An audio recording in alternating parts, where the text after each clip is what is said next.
Hello दोस्तों, स्वागत है फिर से आपका आपके अपने यूट्यूब चैनल पे। तो कैसे आप सभी, आशा करती हूँ आप सभी बहुत अच्छे होंगे, मस्त होंगे और अपनी अपनी पढ़ाई में व्यस्त होंगे। तो आज की वीडियो रहेगी हमारी कि जो जेबीटी होती है जो हरियाणा से की जाती है, यानी जो स्पेशल बीएसटीसी होती है, उसके करने के क्या फ़ायदे हो सकते हैं, क्या नुकसान हो सकते हैं, यानी कितनी दिक्कत आपको झेलनी पड़ सकती है और कितनी फ़ीस रहती है, एग्ज़ाम कैसे होते हैं, प्रैक्टिकल वगैरह कैसे होते हैं, डिप्लोमा करने के बाद कौन सी वैकेंसी में आप फॉर्म अप्लाई कर सकते हैं और प्राइवेट सेक्टर में इसके क्या लाभ हैं, तो उसकी चर्चा करेंगे। तो लास्ट तक बने रहिएगा। तो स्टार्ट करती हूँ। तो देखो, जैसे मतलब ये प्राइवेट तौर पे होती है, यानी कि इसमें एडमिशन लेने के लिए आपको ना तो कोई इंटरव्यू देना पड़ता है, ना कोई एग्ज़ाम देना पड़ता है, यानी सीधे तौर पे इसमें हम अप्लाई कर सकते हैं, हो जाता है इससे। तो देखो, मैंने कैसे किया था वो बताती हूँ आपको। जैसे हमारे गांव में आए थे सर, आए थे हरियाणा से, जो सबका एडमिशन कर रहे थे। तो हमारे घर में आए थे, तो उन्होंने बोला ऐसे ऐसे डिप्लोमा होता है, इसके बाद ये फॉर्म अप्लाई कर सकते हैं, तो इसलिए मैंने करवा दिया था। और फीस इसके है ना अलग अलग रहती है। जैसे कि हमारे कॉलेज की बता देती हूँ। जैसे कि वो सर थे, तो वो घर देख के पैसे ले रहे थे, यानी कि हमारा घर अच्छा है ना, तो जैसे 90,000 ले लिए।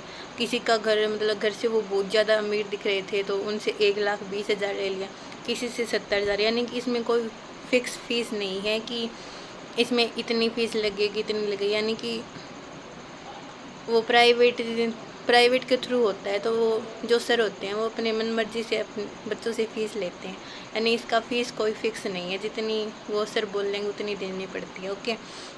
तो फिर इसमें होता क्या है कि ये डिप्लोमा होता है, इसमें फर्स्ट ईयर में जैसे 6-7 एग्ज़ाम होती हैं, 6-7 प्रैक्टिकल होते हैं।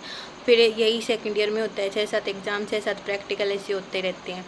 फिर जैसे डिप्लोमा घर पे आ गया, फिर होता क्या है कि डिप्लोमा करने के बाद भी आपको उसमें ही फंसा रहना पड़ता है। यानी जैसे कि डिप्लोमा हो गया, उसके बाद आपको CRR नंबर इकट्ठे करने होते हैं, 100 पॉइंट इकट्ठे करने होते हैं। तो इसमें ये दिक्कत है कि डिप्लोमा होने के बाद भी आपको इसमें भटकना पड़ेगा, और जहाँ जहाँ CRR जैसे कोई प्रोग्राम करवाए जाते हैं वहाँ पे जाना पड़ेगा, रहने खाने का खर्चा देना पड़ेगा।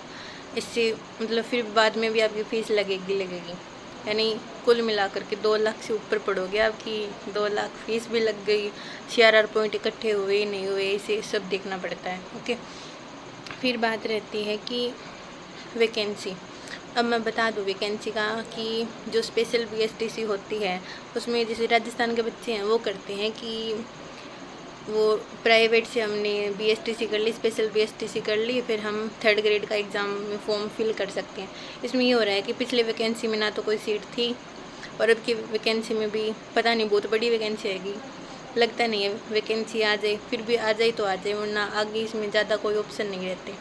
बाकी इसमें होता ये है कि जब स्पेशल बीएसटीसी कर लिया आपने, उसके बाद हम CTET का एग्ज़ाम दे सकते हैं। फिर इसमें जो DSSS का स्पेशल एजुकेशन की जो वैकेंसी आती है, जैसे PRT की, TGT की आती है, उसमें फॉर्म अप्लाई कर सकते हैं। ओके। तो ये था। बाकी इसमें प्राइवेट सेक्टर में भी बहुत फ़ायदे हैं कि जो स्पेशल बच्चे होते हैं, दिव्यांग बच्चे होते हैं, तो मतलब जिनके घर में जो दिव्यांग बच्चे हैं उनको हम पढ़ाने के लिए जाएं तो ऐसे उनकी फ़ीस अच्छी होती है, यानी कि सैलरी अच्छी हो सकती है। और अगर आप ये डिप्लोमा करना चाहते हो तो आप प्राइवेट मत कीजिएगा, रेगुलर जाके कीजिएगा, क्योंकि जितना आप 2 साल में सीखोगे ना, उसका मतलब जो 2 साल का एक्सपीरियंस होगा आपको, तो वो आगे आपके फ्यूचर में बहुत ज़्यादा काम आएगा। क्योंकि इसमें जैसे कि मान लो विदेश जा रहे हो, तो विदेश में भी ऐसे बच्चे मिल जाते हैं, और विदेश में तो खूब पैसे हैं भाई, इस सेक्टर में खूब।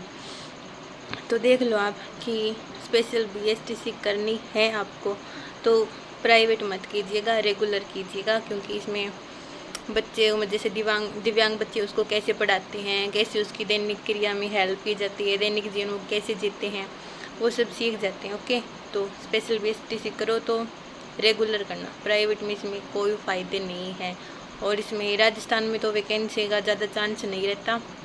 बाकी DSSS में इसकी वैकेंसी आती है, वो अभी आ गई, वो भी 3-4 साल से आती है, वो अभी आई हुई है।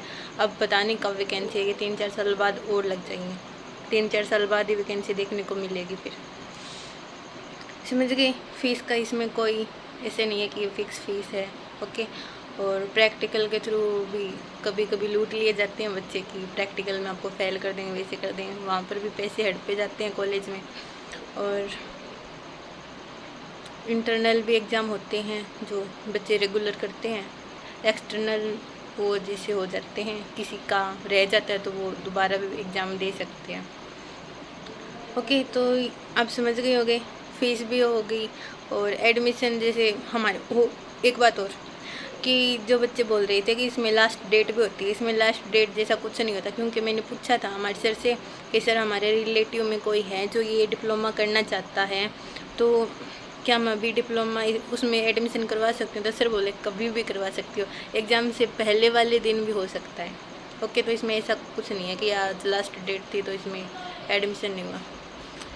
तो वीडियो पसंद आई तो please like share and subscribe करना। धन्यवाद।